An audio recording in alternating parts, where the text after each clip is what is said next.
Hello guys. As you know, one of the courses we're developing with MIT is fintech. It's all about using new technologies to streamline and improve access to financial services. By far the most powerful technology in fintech is the blockchain, which is the technology behind Bitcoin. And my hope is that by the end of this you have a better idea of why the blockchain is such a game-changing technology.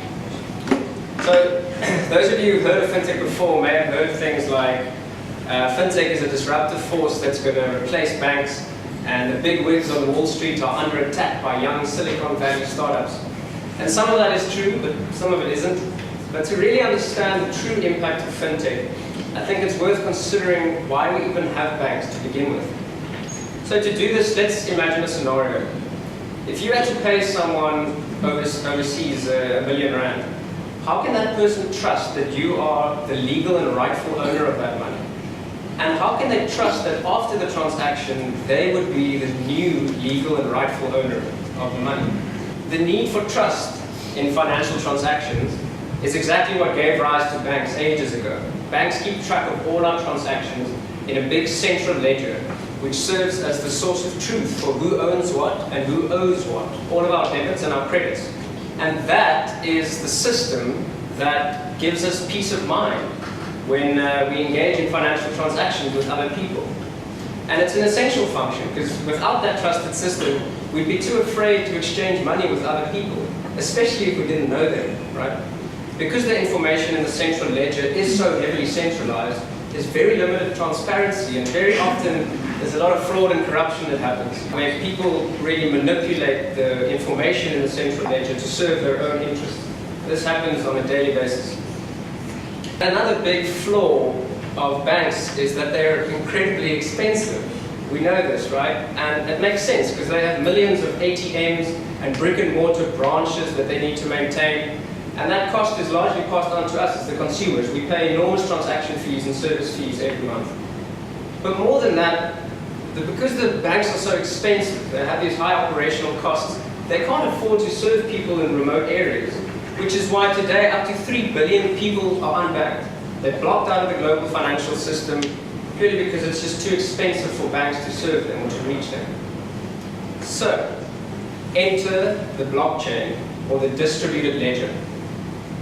Compared to the central ledger used by banks, the distributed ledger is far more secure, meaning that it's a lot more difficult to tamper with or manipulate information in the distributed ledger. So how does this actually work? Let's take a look. If you wanted to send money from A to B using the blockchain, that transaction gets represented online as a block. That block gets broadcast to every party in the distributed network. And those people need to first approve a transaction before it gets added to the distributed ledger. For the block to be added to the chain, it first needs to be approved by everyone. And that's what makes it more secure.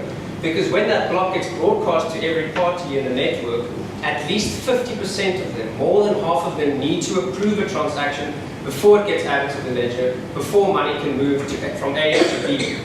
And this means that no one person or even a small group of people colluding together can manipulate information in the ledger. And that's why the British government, for instance, is planning to use the blockchain for its tax collection and to track how government departments spend their budgets. Because these processes typically are riddled with corruption and fraud and mismanagement of funds. But with the distributed ledger, there's an opportunity for more transparency and more accountability. Because effectively what you're doing is putting bookkeeping into the hands of many rather than the hands of a select few.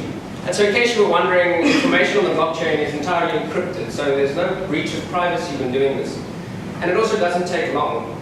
Transactions can be added to the blockchain in almost real time because the blockchain runs on an open source protocol like the World Wide Web, HTTP. If you click from one web page to another, you're connected almost instantly, and that's the speed that we're talking here. And so because the blockchain is faster and a lot less cumbersome than the bank's central ledger, it doesn't require as much time and money and resources to use and maintain. And it's a fully digital solution, so it can operate without the physical infrastructure and the resources that banks typically need. And because of that, the blockchain can reach communities that banks have never been able to reach before. Using the distributed ledger, everyone is able to make and receive payments. on a digital platform, which means they don't have to use cash. And remember, cash is an extremely dangerous thing in communities with high levels of crime and poverty. And also for people in the unbanked or the informal economy, like a street food vendor in Rwanda, or a seamstress in India, or a domestic worker here in Cape Town, if they can begin to record their assets and their transactions on a trusted ledger, instead of using cash, they can start building credit scores and qualifying for loans. Wonderful things that enable economic growth that just weren't possible before because it was too expensive.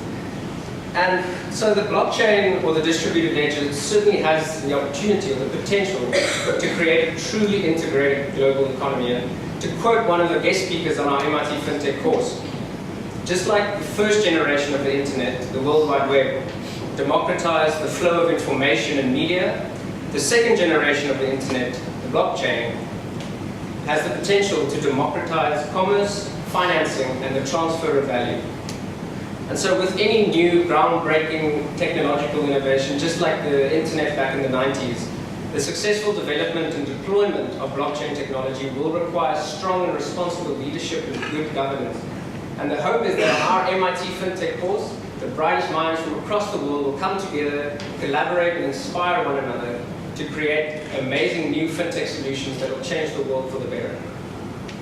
Thank you.